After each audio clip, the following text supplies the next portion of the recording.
Once upon a time, there was a girl who decided to pursue modeling.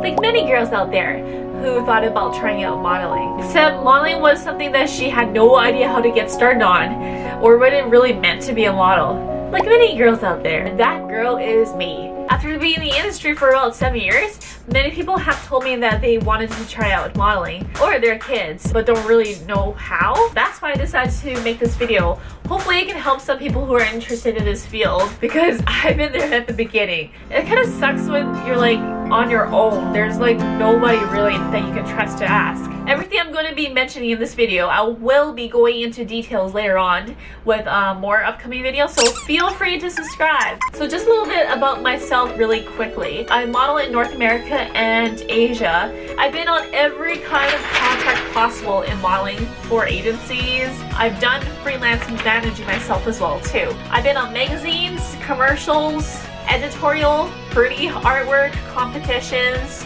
a couple of fashion shows. Now, I know all of these sound really great, but honestly speaking, I've tripped many times on this road. Ran into scams, ran into dishonest people. I've been criticized for anything, like anything. For instance, being called fat.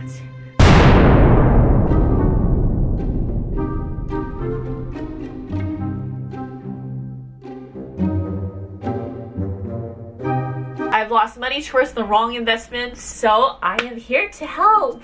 Okay, so number one, think about why you want to do modeling and what your goals are. I know it sounds cheesy, but believe it or not, taking some time to think about these questions will actually help steer you into the right direction more clearly. So do you want to do modeling because you like creativity? If it's because you like to create beautiful art, self-expression, do you like the glamour? Or do you want to simply do it for fun and live your life a little bit more?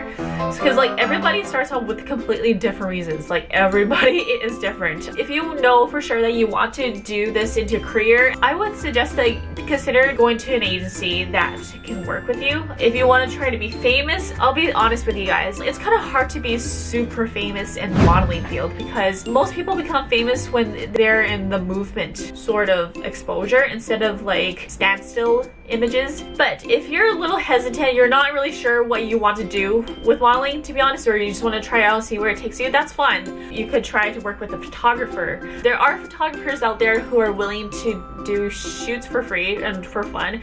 Just feel it out a bit more and then see where it takes you. And for boundaries, you want to set yourself what your limits are. What are you okay with and what are you not okay with? Like for instance, I don't do lingerie, I don't do boudoir, and I don't do swimwear shoots. Those are things like I am completely sure that I will not do. There will be people who give you pure pressure to do things you don't want to do. So number two is freelance versus agency. Usually models have two routes that they go. They're either freelanced, which means that they manage themselves, they're self-represented. And the other way is agency, which is most often heard where like my agency is this agency. It's for models, it's iModels. So let's start with freelance modeling. What are the pros and cons? Freelance modeling, basically you make 100%, pretty much 100%, excluding taxes, of all the money that you make, and most of the time you get paid by cash right on the spot with a client.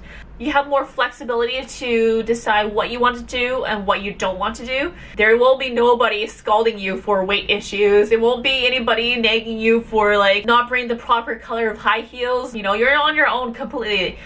That's the pro. Now, there are cons though. Most people like go like, oh, I have so much freedom, yay! Truth is, for freelance modeling, there is a lot of problems that come with this because you're not represented by anybody.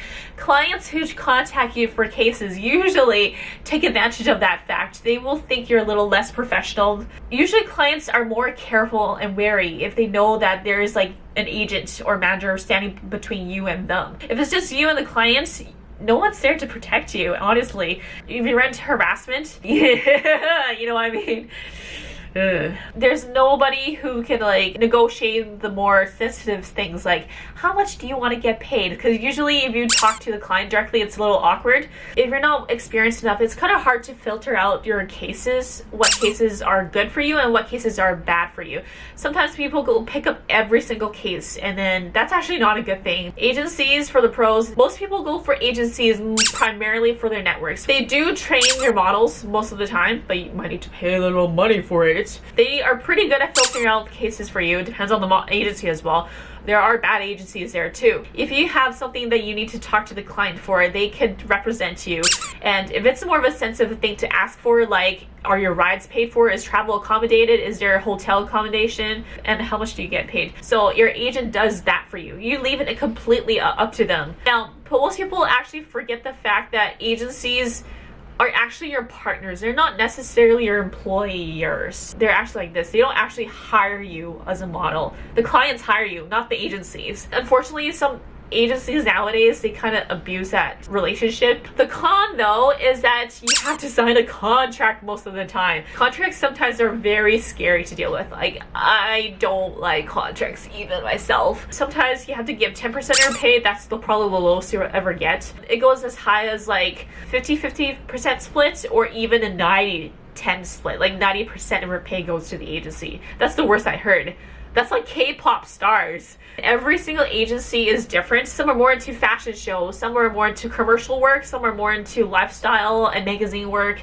So make sure you do your homework to check what this agency specializes in and see if this is what you want to do as well. Again, ask yourself why you want to be a model and what you want to do with modeling, what your goals are, so you don't pick the wrong agency. Just because they're more prestigious and well-known doesn't actually mean they're actually a better agency. Sometimes the smaller agencies are actually better because there's lesser competition. To get into an agency, there's usually two main ways. First, you can get scouted, which is you could be some random stranger walking on the street, and then another random stranger comes up to you and goes like, "Hey, do you want to model for us? I think you have a beautiful look. I think you should model for us." And you'd be like, "Oh my god, I really want to model too." That's called scouting, and then that's how you get started. And the other way is actually apply to an agency yourself, and then they might give you a call and schedule an interview with you, and then you go in and have a talk with them and see if you're a fit for the agency. Working with agencies also means that you will have lesser freedom to do what you want. You usually get lesser of an opinion as well too. You have to follow much more strict rules, and it's like much more hardcore to deal with. Oh, sorry, just one sec. It's my agent. I'm just gonna pick up this call. Hello? Angela! Hey, there's a casting right now. I need you to go to it right now. ASAP. Chop chop. Come on. I can't right now. I have a... Yes. I'm actually teaching modeling right now. Teaching? You teach modeling? No, I'm not getting paid for this, so don't you worry about not getting a commission. Oh, well, in that case, for the sake of YouTube, you keep doing that, yes. Just make sure you aren't eating any more fries. I will be watching you. Yeah, thanks. Bye. Numero 3. Types of models.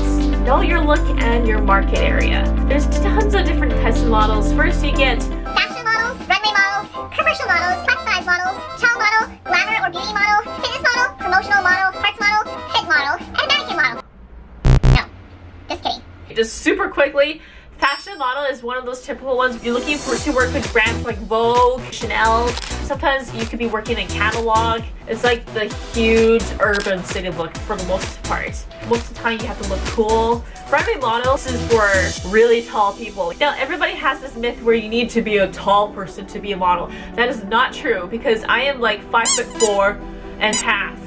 Don't forget the half. I've been making a career out of this full time already, so it depends on what kind of modeling you want to do. But so with somebody with my height, I can't really do much runway. I have done runway though, but my chances are a little bit more slim. And then there's commercial models. Commercial models are the ones that make things look more lifestyle. Maybe at a supermarket, you might see these people online when they're trying to advertise a certain product. It could be cosmetics, it could be like anything that's commercialized. Some of these models actually go on to TV as well. So you might film one of those beautiful ads where you're on film actually, and all you do is like push your hair back and forth and look at the camera.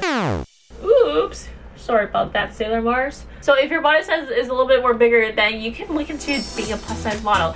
Not every model actually has to be skinny, believe it or not. If you tend to be a little bit bigger, guess what? There's actually a market for you. Honestly, the plus size models are sometimes in demand, depends on which city you're at. Then you have child model, which is pretty straightforward, modeling as kids. Glamour or beauty models, these are the ones who are like always doing really crazy makeup.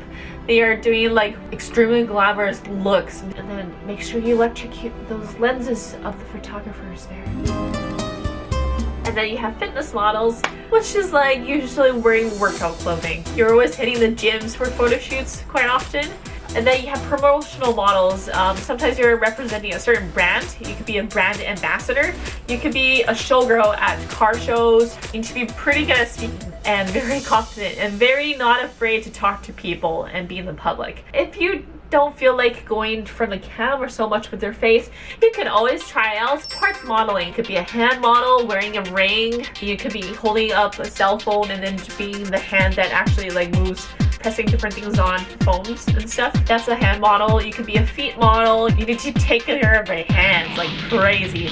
I know guys, they have insurance on their hands. And you have fit models. You test wear fashion clothing before they're actually released to the public or before they're released onto the runway. You have to be a certain height. Designers put their work on you first to try to see how it looks on a person. Basically, you're just like a clothes hanger. You just stand there, try on clothes, see how it looks, and then basically you're there behind the scenes with the designers. And then you have mannequin models, which is a non-human job at all. You see these in the stores very often. They don't move, they don't get paid, they never have to worry about losing weight and all that stuff. If you want to be a mannequin model, consider doing something else. So if you have an idea what type of modeling you want to do, make sure you find the right agency that matches up with that type of modeling, because not every agency actually does runways, not every agency does commercial. Some are just completely focused on fitness, headshots, workshops, / modeling classes. This applies to every type of modeling, so it doesn't matter if you're a freelancer or agency, make sure you listen up.